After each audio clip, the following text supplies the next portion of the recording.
আপনি ভাবছেন সবাইকে সাহায্য করা একটা ভালো কাজ, কিন্তু যদি আল্লাহ নিজেই বলেন কিছু মানুষকে সাহায্য করাটা আসলে গুনাহ। হ্যাঁ, গুনাহ, কারণ কিছু হৃদয় শুধু পথভ্রষ্ট নয়, ইচ্ছাকৃতভাবে পচে গেছে।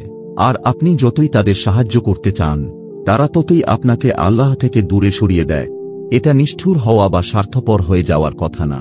ইসলাম হচ্ছে দয়া ও মমতার ধর্ম, কিন্তু দয়া অন্ধ না, আর সহানুভূতি মানে আত্মঘাতী হওয়া নয়।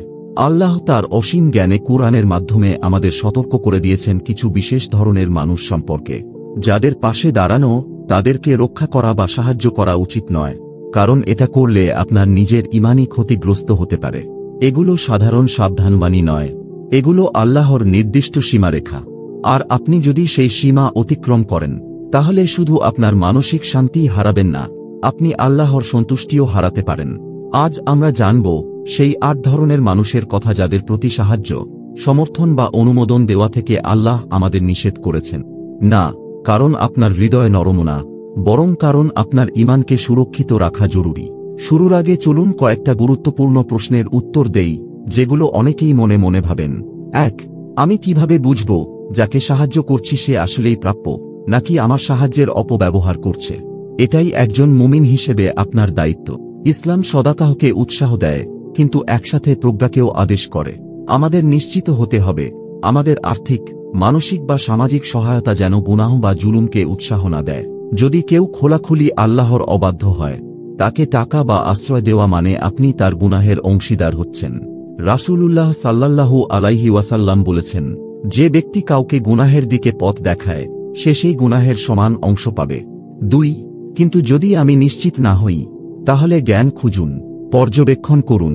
যারা তাদের ভালো চেনে তাদের জিজ্ঞেস করুন, পরিষ্কার বুঝার জন্য দোয়া করুন। আল্লাহ আপনাকে কারো মন পড়তে বলেননি, কিন্তু আপনার ঈমানকে রক্ষা করতে বলেছেন। যদি সন্দেহ থাকে, তাহলে সেই সদাকাহ এমন জায়গায় দিন যেখানে আপনি নিশ্চিত।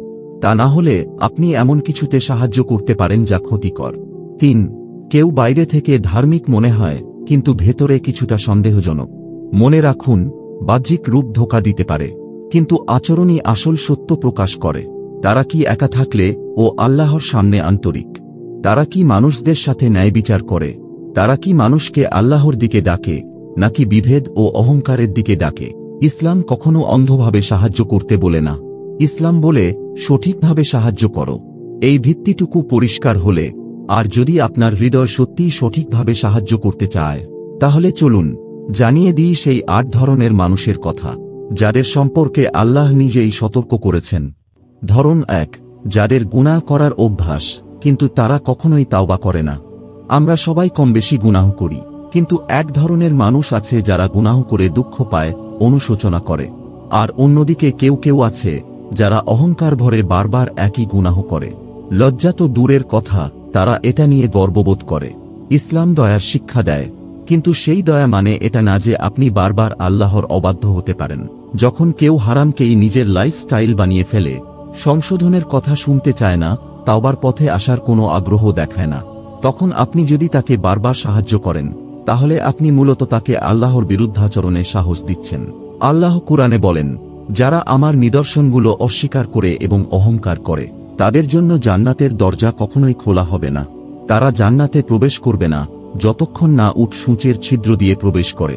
একবার কল্পনা করুন, একটা উট সূঁচের ছিদ্র দিয়ে যাচ্ছে।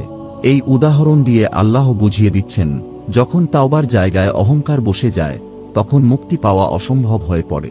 এখানে আমরা এমন কারো কথা বলছি না যে হঠাৎ করে ভুল করেছে আর এখন অনুতপ্ত, বরং আমরা বলছি তাদের কথা যারা মদ্যপান করে, জুয়া খেলে, মিথ্যা বলে, নিজের অশ্লীলতা দেখিয়ে বেড়ায়, তারপর উপদেশ শুনে হাসে, উল্টো উপদেশ দাতাকে অপমান করে। এরা শুধুমাত্র গুনাহগার না, এরা প্রকাশ্যে গুনাহ করে আর গর্ব করে সেটা নিয়ে অন্যদেরও সেই পথে টেনে নিয়ে যায়। আর আপনি যদি বারবার তাদের পক্ষ নেন, তাদের টাকা দিয়ে সাহায্য করেন, বা বলেন ও একটু ভুল পথে গেছে, একটু সময়ের ব্যাপার, তাহলে হতে পারে কিয়ামতের দিন আপনি তাদের পাশেই দাঁড়িয়ে থাকবেন। হ্যাঁ, অবশ্যই আপনি তাদের জন্য দোয়া করুন। হ্যাঁ, তাদেরকে ভালোভাবে উপদেশ দিন, কিন্তু মায়া আর সহানুভূতির নাম করে তাদেরকে আরও সাহসী করে তুলবেন না। কারণ একজন মানুষ যখন নিজের আত্মাকে রক্ষা করতে চায় না, তাকে সাহায্য করা দয়া নয়, বরং সেটা গোমরাহিতে উৎসাহ করা। আপনি যদি দেখেন কেউ ডুবে যাচ্ছে আর আপনি বারবার দড়ি ছুড়ে দিচ্ছেন, কিন্তু সে বারবার সেটা সরিয়ে দিচ্ছে, তাহলে হয়তো এখন সেই সময় আর দড়ি না ছুড়ে নিজের নৌকাটা বাঁচানোর। কারণ আল্লাহ আপনাকে ভদ্র হতে বলেননি, আল্লাহ আপনাকে আসল হতে বলেছেন, যে সত্যিকার ঈমানদার। ধরন 2, যারা আল্লাহ ও তার রাসূল সাল্লাল্লাহু আলাইহি ওয়াসাল্লাম এর বিরুদ্ধে অবস্থান নেয়। অনেকে ভাবেন এটা শুধু যুদ্ধক্ষেত্রের শত্রুদের কথাই বলছে, কিন্তু কুরআন বিষয়টা এত সীমিত করে বলেনি। এই সতর্কবার্তায় পড়েন এমন সব মানুষ, মুসলিম হোক বা অমুসলিম, যারা সচেতনভাবে আল্লাহর আদেশের বিরুদ্ধে কাজ করে এবং রাসূল সাল্লাল্লাহু আলাইহি ওয়াসাল্লামের দেখানো পথকে নাকচ করে দেয়, যারা এমন মতবাদ ছড়ায় যা ইসলামের বিরুদ্ধে যায়, যারা রাসূল সাল্লাল্লাহু আলাইহি ওয়াসাল্লামকে অপমান করে, যারা হারাম জীবনধারাকে স্বাভাবিক বানিয়ে তোলে এবং অন্যদেরও তাতে টেনে আনার চেষ্টা করে। এদের সম্পর্কে আল্লাহ নিজেই কুরআনে কঠোরভাবে সাবধান করেছেন। সূরা মুজাদালায় আল্লাহ বলেন, তুমি এমন কোনো কওম পাবে না যারা আল্লাহ ও আখিরাতে বিশ্বাস রাখে আর তারা আল্লাহ ও তার রাসূলের বিরোধীদের সাথে বন্ধুত্ব রাখে। এটা শুধুমাত্র মতবিরোধ না, এটা সত্যের বিরুদ্ধে যুদ্ধ, যা আজকাল সংস্কৃতি, মিডিয়া কিংবা নিত্যদিনের কথোপকথনের আড়ালে ঘটে। যখন কেউ বারবার ইসলামের শিক্ষা নিয়ে ঠাট্টা করে, তুচ্ছ করে বা ইসলামকে সমাজ থেকে মুছে ফেলতে চায়, তখন আপনার দায়িত্ব না যে আপনি দিনের পর দিন তাকে বোঝাতেই থাকবেন। অনেক সময় চুপচাপ সরে যাওয়া, এটাই হয়তো আপনার সবচেয়ে শক্তিশালী দাওয়াত। আপনি যদি তাদের আর্থিক, মানসিক বা সামাজিকভাবে সমর্থন করেন, তাহলে আপনি নিজেই বিপদের মুখে পড়ছেন। এটা খোলা মন না, এটা নিজের ঈমানকে খোলা রেখে নষ্ট হয়ে যাওয়ার রাস্তা। ইসলাম সম্মানজনক বিতর্কের অনুমতি দেয়, কিন্তু কেউ যদি বিতর্ক না করে শুধু অপমান করে, তবে তখন আল্লাহ আপনাকে সত্যের পাশে দাঁড়াতে বলেন, মিথ্যার সাথে মিশে যাওয়ার অনুমতি দেন না। এমনকি সে যদি আপনার আপন কেউ হয়, এমনকি আপনি যদি ভাবেন ও একদিন ঠিক হয়ে যাবে। সব সময় মনে রাখবেন, আপনি যাকে সাহায্য করছেন, সে যদি সত্যের পথে না আসে, তাহলে সে আপনাকেই ধীরে ধীরে নিজের মতো করে নিচ্ছে। অতঃপর আপনি বুঝতেই পারবেন না, আপনার মাপকাঠি বদলে গেছে, আপনার অগ্রাধিকার বদলে গেছে, আর আপনার হৃদয় সেই জিনিসগুলোকে মেনে নিতে শুরু করেছে যেগুলো আল্লাহ হারাম বলেছেন। তাই নিজেকে জিজ্ঞাসা করুন, আপনি কি আল্লাহর জন্য কাউকে সাহায্য করছেন, নাকি তার অবহেলা থেকে বাঁচার জন্য? কারণ কেউ যদি আপনার দ্বীনের বিরুদ্ধে যুদ্ধ ঘোষণা করে, তাহলে নিরপেক্ষ থাকা কোনো বিকল্প না। আপনাকে ঠিক করতেই হবে, আপনি আল্লাহর পক্ষে না আল্লাহর বিপক্ষে। আর যারা আল্লাহ ও তাঁর রাসূলের বিরুদ্ধে দাঁড়ায়, তারা আজ হয়তো দুনিয়ায় শক্তিশালী মনে হয়, কিন্তু আল্লাহর দৃষ্টিতে তারা আগেই পরাজিত। ধরন 3, যারা হারাম কাজে লিপ্ত। সব পাপী যে আর ফিরে আসতে পারবে না তা নয়, কিন্তু একটা মানুষ আছে যে শুধু একবার দুইবার ভুল করে না, সে হারামের ভেতরেই বাস করে, হারামকে প্রচার করে, তাকে বৈধ প্রমাণ করতে চায়, এমনকি আপনাকেও টানে সেই কাজে সহায়তা করতে। আর এখানেই স্পষ্ট হয়ে যায় সীমারেখা। হোক সেটা সুদের ওপর ভিত্তি করে ব্যবসা চালাতে সাহায্য করা, নাকি এমন কোনো বন্ধুকে সমর্থন দেওয়া যে মাদক, প্রতারণা, ব্যভিচার বা অন্য কোনো স্পষ্ট হারাম কাজে জড়িত। আপনার নিয়ত ভালো হলেও তাদের সেই কাজগুলো কখনো পবিত্র হয়ে যাবে না। আপনি হয়তো বলবেন, কিন্তু আমি তো নিজে হারামটা করছি না। কিন্তু ব্যাপারটা এত সহজ না।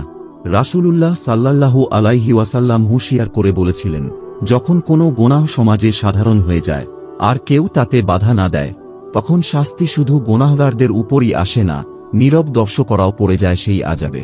আল্লাহ কুরআনে সূরা আল মাইদায় বলেন, নেক কাজ ও তাকওয়ায় একে অপরকে সাহায্য করো, কিন্তু গুনাহ ও জুলুমে একে অপরের সহযোগী হয়ো না। আর আল্লাহকে ভয় করো, নিশ্চয়ই আল্লাহর শাস্তি কঠোর। কারো গুনাহে তাকে চুপচাপ সাহায্য করা, এটা দয়া নয়, এটা অপরাধে অংশীদার হওয়া। আর ইসলাম অনুযায়ী সব নীরবতা নিরপেক্ষতা নয়, অনেক সময় এটা হয়ে যায় সম্মতি। এর মানে এই না যে আপনি তাকে অপমান করবেন অথবা তার সঙ্গে সম্পর্ক একদম ছিন্ন করে ফেলবেন। এর মানে হলো আপনি একটা সীমা টানবেন। আপনি বলবেন, আমি তোমাকে ভালোবাসি, কিন্তু এই কাজের পাশে আমি থাকতে পারবো না। কারণ এই একটাই বাক্য হাজারটা মিথ্যা হাসির চেয়েও বেশি শক্তিশালী। হ্যাঁ, কেউ কেউ রেগে যাবে, বলবে তুই আগের মতো নেই, কিন্তু হতে পারে এটাই হওয়া দরকার ছিল। হ্যাঁ, আপনি বদলে গেছেন। আপনি আর আল্লাহ থেকে দূরে যাওয়া মানুষদের পেছনে আপনার শক্তি ব্যয় করছেন না। আপনি এখন নিজের হৃদয়ের ঈমান রক্ষা করছেন। কারণ দিনের শেষে আপনি কাকে সমর্থন করছেন এই কাজটাই বলে দেয় আপনি কাকে ভালোবাসেন। আর আল্লাহ শুধু আপনার কাজ দেখছেন না, দেখছেন আপনি কাকে শক্তি দিচ্ছেন, কাকে উৎসাহ দিচ্ছেন। তাই পরের বার কারো কোনো অনুরোধে হ্যাঁ বলার আগে নিজেকে জিজ্ঞেস করুন, আমি কি মানুষটাকে সাহায্য করছি নাকি গুনাহকে সাহায্য করছি? কারণ অনেক সময় কাউকে সত্যিকারে সাহায্য করার একমাত্র উপায় না বলা। ধরন 4, যারা অন্যায় অবিচার করে। অন্যায়ের ব্যাপারে নিরপেক্ষ থাকা যায় না। চুপ থাকা, টাকা দেওয়া বা যেভাবেই হোক পরোক্ষভাবে সহায়তা করা। আল্লাহর দৃষ্টিতে এসবকে নির্দোষ মনে করা হয় না। ইসলামে জুলুম বা অবিচার একটা গুরুতর গুনাহ। আর যদি কেউ জালিমকে একটু হলেও সাহায্য করে, সে নিজেও সেই জুলুমের অংশ হয়ে যায়। হোক সেটা একজন দুর্নীতিগ্রস্ত নেতাকে সমর্থন করা, নাকি এমন কোনো কোম্পানি থেকে কেনাকাটা করা যারা সরাসরি নিরীহ মানুষ হত্যার জন্য টাকা দেয়, অথবা এমন অবস্থায় চুপ থাকা যখন আপনার চোখের সামনে অন্যায় ঘটে যাচ্ছে। এসব ছোট কোনো বিষয় না, এগুলো সেই সিদ্ধান্তগুলো যা আপনার আমলনামায় গেঁথে থাকবে। রাসূলুল্লাহ সাল্লাল্লাহু আলাইহি ওয়াসাল্লাম বলেছেন, তোমার ভাই যদি জালিম হয় অথবা মজলুম হয় তাকে সাহায্য করো। সাহাবীরা জিজ্ঞেস করলেন, যদি কেউ জালিম হয় তখন কিভাবে সাহায্য করব? তিনি বললেন, তাকে জুলুম করা থেকে ফেরানোই হলো তার সাহায্য। আজকের যুগে সবচেয়ে স্পষ্ট জুলুমগুলোর একটি হল প্যালেস্টাইনের নিরীহ মানুষের উপর চালানো নির্মম দখল আর গণহত্যা। ঘরবাড়ি গুড়িয়ে দেওয়া হয়, শিশুদের হত্যা করা হয়, মসজিদে বোমা মারা হয়। আর তখনও অনেক মুসলিম সেই ব্র্যান্ডগুলো থেকেই কেনাকাটা করছে, যারা এই অপরাধগুলোতে সরাসরি টাকা দেয়। কেউ কেউ বলে, আরে ভাই, এ তো শুধু 1 কাপ কফি। কিন্তু আপনি কি তখনও এটা বলতেন যদি জানতেন আপনার সেই কফির দামে গাজার কোনো শিশুকে গুলি করা হয়েছে? বুঝে নিন, এটা শুধু রাজনীতির ব্যাপার না, এটা আপনার আত্মার ব্যাপার। কারণ যখন আল্লাহ আপনাকে দেখিয়ে দেন কারা জালিম, কারা অপরাধী, আর আপনি তাও চুপ থাকেন অথবা তাদেরকে টাকা, সমর্থন বা বাহানা দিয়ে সাহায্য করেন, তখন আপনি একটা পক্ষ নিচ্ছেন, আর সেই পক্ষ হয়তো আল্লাহর বিপরীত। আল্লাহ কুরআনে বলেন, তোমরা জালিমদের দিকে ঝুঁকিও না, না হলে আগুন তোমাদেরকে স্পর্শ করবে। আল্লাহ বলেননি তাদের মতো হয়ও না, বলেছেন তাদের দিকে একটুও ঝুঁকিও না। মানে আপনার টাকা, আপনার সমর্থন, আপনার শেয়ার বা রিটুইট সবকিছুর হিসাব হবে। তাই না, এটা বলার সময় না যে সবাই তো ওইসব কোম্পানি থেকেই কেনে। এখন সময় নিজেকে প্রশ্ন করার, যদি সবাই ভুল পথে চলে, আমিও কি চলব? বয়কট করুন সেই ব্র্যান্ডগুলো। সত্য বলুন, মানুষকে সচেতন করুন।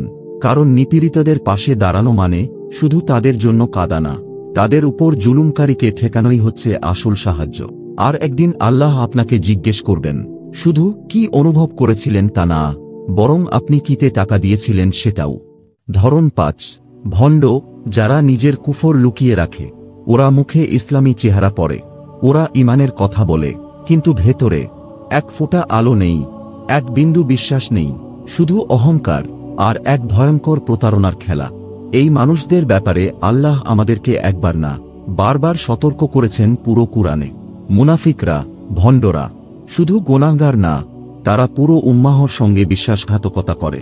তারা এমন লোক যারা বাইরে মুখে ইসলামকে ভালোবাসার ভান করে, কিন্তু পর্দার পেছনে ইসলামের শত্রুদেরকেই সাহায্য করে।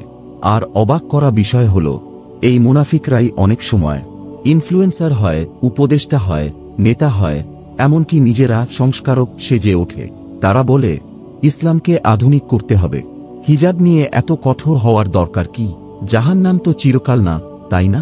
এইসব কথা কি শুনেছেন কোথাও? তারা হাদিসকে নিয়ে হাসাহাসি করে, কুরআনের আয়াতকে নিজের ইচ্ছামতো ব্যাখ্যা করে, ইসলামের মূল নীতিগুলোকে এমনভাবে ঘুরিয়ে দেয় যাতে পশ্চিমা দুনিয়ার চোখে গ্রহণযোগ্য হয়। তারা এমন আচরণ করে যেন আল্লাহর আদেশের চেয়ে ওয়েস্টকে খুশি করাটাই বেশি গুরুত্বপূর্ণ। আর এসব কিছু করেও তারা বলে, আমরা তো ইসলামকেই তুলে ধরছি। কিন্তু আল্লাহ জানেন কে আসল, কে ভণ্ড। আল্লাহ সূরা আন-নিসায় বলেন, নিশ্চয়ই মুনাফিকরা জাহান্নামের সবচেয়ে নিচু স্তরে থাকবে, আর তুমি তাদের জন্য কোনো সাহায্যকারী পাবে না। ভেবে দেখুন, সবচেয়ে নিচু স্তর, খুনীদের থেকেও নিচে, মূর্তি পূজকদের থেকেও নিচে। কেন? কারণ তারা ইসলামের মুখোশ পরে আর ভেতর থেকে ইসলামকেই ছুরি মারে। আর আপনি, হ্যাঁ আপনি, যদি এইসব লোকের কন্টেন্ট শেয়ার করেন, তাদের প্রশংসা করেন, তাদের পক্ষ নেন, শুধু এজন্য যে তারা ভদ্র বা ভালো কথা বলে, তাহলে আপনি নিজেই তাদের সহায়তাকারী হচ্ছেন। আপনি সাহায্য করছেন সত্যকে ঝাপসা করে দিতে। ইসলামের দরকার না কোনো আধুনিক সংস্কারক, ইসলামের দরকার বিশুদ্ধ মন। কেউ যদি বিভ্রান্ত হয়, ভুল বোঝে বা চেষ্টা করছে, তাহলে তাকে আমরা মায়া দিয়ে পথ দেখাই। কিন্তু কেউ যদি সত্য জেনে শুনেও উম্মাহকে বিভ্রান্ত করার জন্য মিথ্যা ছড়ায়, তাহলে তাকে সাহায্য করা যায় না, তাকে থামাতে হয়। আল্লাহ যাদের মঞ্চ একদিন ধ্বংস করবেন, তাদের মঞ্চ আপনি তৈরি করে দেবেন না। আপনার টাকা দিয়ে কারো দুনিয়া গড়তে গিয়ে নিজের আখিরাত নষ্ট করবেন না। আল্লাহ আপনাকে জিজ্ঞেস করবেন না তারা আপনাকে কিভাবে প্রতারিত করল। আল্লাহ জিজ্ঞেস করবেন আপনি সত্যকে রক্ষা করার জন্য কি করলেন। ধরন 6, যারা দিনের উপহাস করে অথবা নিজের স্বার্থে দিনকে ব্যবহার করে। তারা সুন্নাহ নিয়ে হাসে, হিজাব নিয়ে ঠাট্টা করে, নামাজের কথা উঠলেই চোখ ঘুরিয়ে ফেলে, কিন্তু স্পন্সরশিপ, ব্যবসা আর পাবলিকের সামনে আসার সময় তখন হঠাৎ করে মনে পড়ে আমরা তো মুসলমান। আমরা এমন এক সময় বাঁচছি যেখানে ইসলাম নিয়ে মজা করাই হয়ে গেছে এক ধরনের জনপ্রিয়তা অর্জনের পন্থা। লোকে ভাইরাল হয় শরীয়তের বিধান নিয়ে ঠাট্টা করে, কিংবা কুরআনের আয়াত ঘুরিয়ে মডার্ন বা উইক স্টাইলে ব্যাখ্যা করে। আর মজার ব্যাপার কি জানেন? এই লোকেরাই চায় আপনি যেন তাদের জন্য সহানুভূতিশীল হন, তাদেরকে সাপোর্ট করেন, এমনকি তাদের জন্য দানসৎকা করেন। কিন্তু আল্লাহ সবকিছু দেখছেন। আল্লাহ কুরআনে সূরা আত-তাওবায় বলেন, তুমি যদি তাদেরকে জিজ্ঞেস করো, তারা বলবে আমরা তো কেবল মজা করছিলাম, হাস্যরস করছিলাম। তুমি বলো, তোমরা কি আল্লাহ, তার আয়াত ও তার রসুলকে নিয়ে ঠাট্টা করছিলে?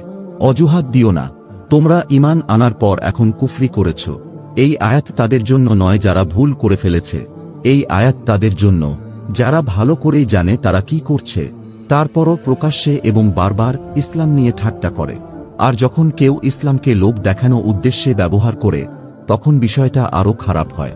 হাদিসের কোড দেয় ভিউ পাওয়ার জন্য, হিজাব পরে ব্র্যান্ড ক্যাম্পেইনে, তারপর পার্টিতে গিয়ে হিজাব খুলে ফেলে, মসজিদে গিয়ে ফটোশ্যুট করে PR-এর জন্য, আর নিজেদের গ্রুপ চ্যাটে আলেমদের নিয়ে উপহাস করে। সবকিছু তাদের জন্য একটা খেলা। কিন্তু এই খেলার খরচটা দেন আপনিই। আপনার ভরসা, আপনার সময় আর আপনার দান। আর সত্যি বলতে কি, আমরাই অনেক সময় তাদেরকে সুযোগ করে দিই। আমরা তাদের ফলো করি, তাদের পক্ষ নিই, বলি জাজ করা ঠিক না, তাদের ভিডিও রিল আবার শেয়ার করে দিই, যদিও ভিতরে ভিতরে মনে হয় কিছু একটা ঠিক নেই। কিন্তু মনে রাখুন, ভুলকে ছড়িয়ে দিতে সাহায্য করাটা দয়া নয়, এটা বিশ্বাসঘাতকতা। আপনি কাউকে দয়া করছেন না, বরং আপনি তাদের সাহায্য করছেন যেন তারা ইসলামকে রসিকতায় পরিণত করতে পারে। সব গুনাহগার দিনের উপহাস করে না, সব দুর্বল মানুষ দিনকে নিজের স্বার্থে ব্যবহার করে না।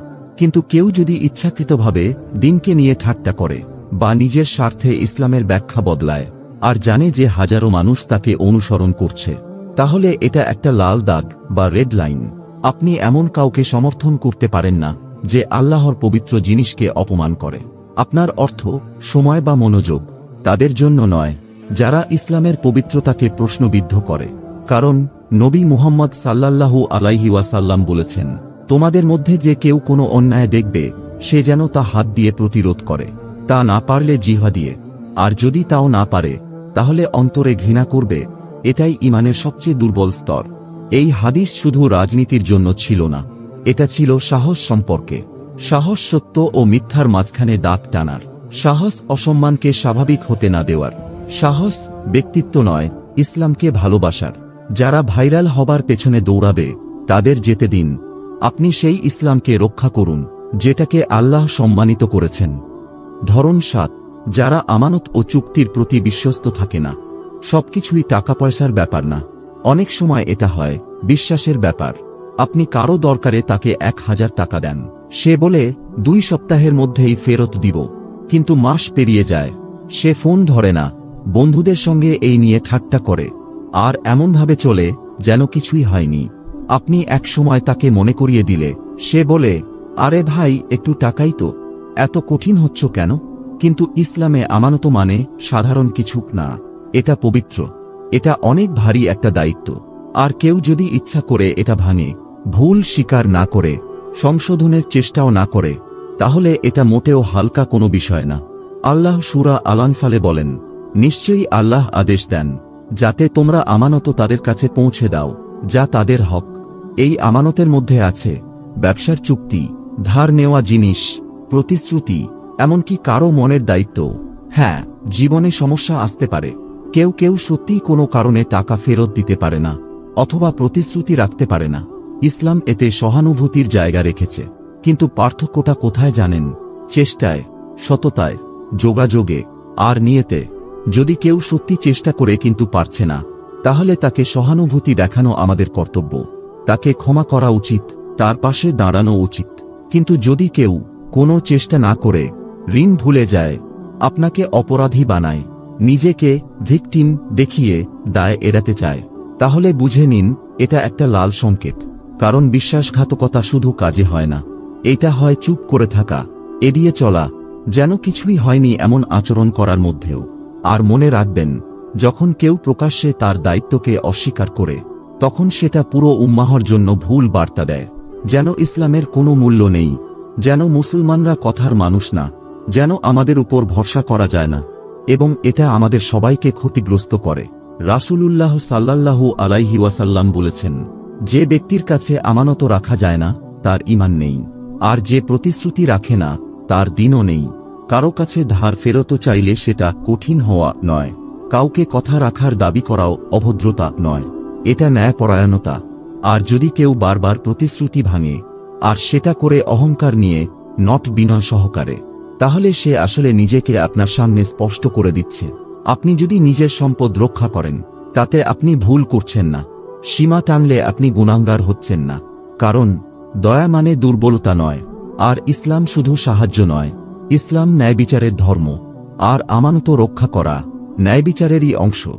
ধরন ৮, যারা সতর্কবার্তার পরও বারবার অন্যায় করে যায়।